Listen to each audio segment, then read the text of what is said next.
आगे बढ़ते हैं। एक बड़ी खबर सामने आ रही है। खैबर पख्तूनख्वा प्रांत के लक्की मरवत और करक जिलों की सीमा पर स्थित अब्बासा खटक में पुलिस चौकी पर एक और हमला हुआ है। हमले में 2 गाड़ियां जलकर खाक हो गई हैं।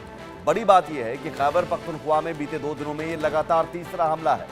खैबर पख्तूनख्वा में पिछले कुछ महीनों से लगातार हमले हो रहे हैं। टीटीपी के जो लड़ाके हैं वहां पर लगातार सेना के जवानों को, पाकिस्तानी सेना के जवानों को टारगेट करके चौकियों पर हमला करना, उन गाड़ियों पर, उनके काफिलों पर हमला करना, लगातार ये सिलसिला जारी है। और देखिए एक और हमला, 2 दिन में 3 हमले हुए हैं और 2 गाड़ियां बुरी तरह से जलकर खाक हो गई। तो जो पाकिस्तान एक समय पर आतंकियों को पनाह देने और आतंकवाद को फलने फूलने में मदद करता था, अब वो खुद इसकी गिरफ्त में फंस चुका है। आए दिन ही पाकिस्तान में आतंकी हमलों के मामले सामने आते रहते हैं। शुक्रवार को खैबर पख्तूनख्वा में दारुल उलूम हक्कानिया मदरसे में आत्मघाती हमला हुआ, जिसमें 6 लोगों की मौत हो गई। इस घटना ने पाकिस्तान में सुरक्षा की चिंता को बढ़ा दी है और लोगों में भय का माहौल पैदा कर दिया है।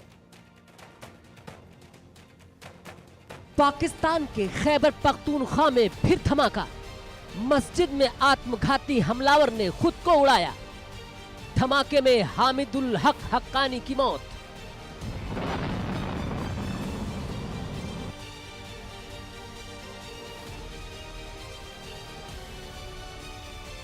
पाकिस्तान में एक तरफ चैंपियंस ट्रॉफी का आयोजन हो रहा है, दूसरी तरफ भीषण बम धमाके ने देश को दहला कर रख दिया है।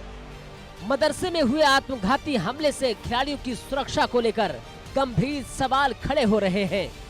सभी टीमें अपनी सुरक्षा को लेकर चिंतित हैं, खासकर न्यूजीलैंड जैसी टीम जिसने सुरक्षा कारणों से पहले भी पाकिस्तान का दौरा रद्द किया था।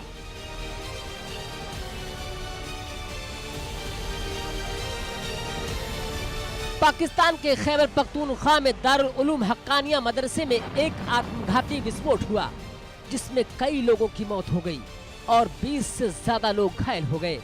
इस धमाके में जमीयत उलमाए इस्लामी सामी के प्रमुख मौलाना हामिदुल हक हक्कानी की मौत हो गई।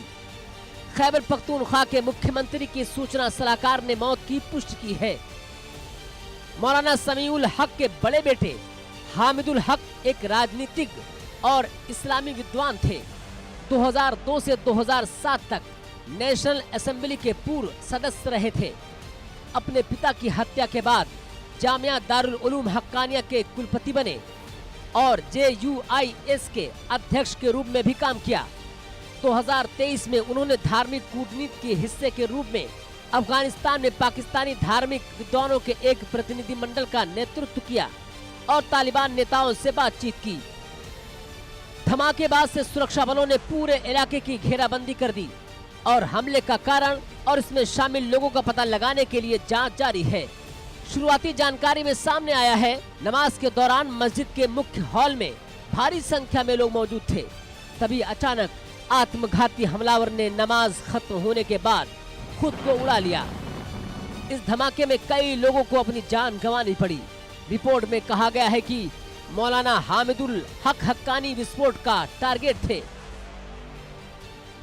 अभी तक किसी भी आतंकी संगठन ने हमले की जिम्मेदारी तो नहीं ली है। लंबे समय से पाकिस्तान दोहरे विद्रोह से जूझ रहा है। एक का नेतृत्व इस्लामी चरमपंथियों की ओर से किया जा रहा है और दूसरे का नेतृत्व जातीय अलगाववादियों द्वारा किया जा रहा है, जो सरकार पर संसाधनों के आवंटन में भेदभाव का आरोप लगाते हैं। अफगानिस्तान में तालिबान की विचारधारा और आत्मघाती बम विस्फोटों के मुखर समर्थक हामिदुल हक हक्कानी आखिर में उसी चरमपंथ का शिकार हो गए जिसका उन्होंने समर्थन किया था। उनके पिता मौलाना समीउल हक हक्कानी का भी यही हश्र हुआ था, जब 2018 में उनके घर में चाकू घोंपकर उनकी हत्या कर दी गई थी। Bureau report, India news.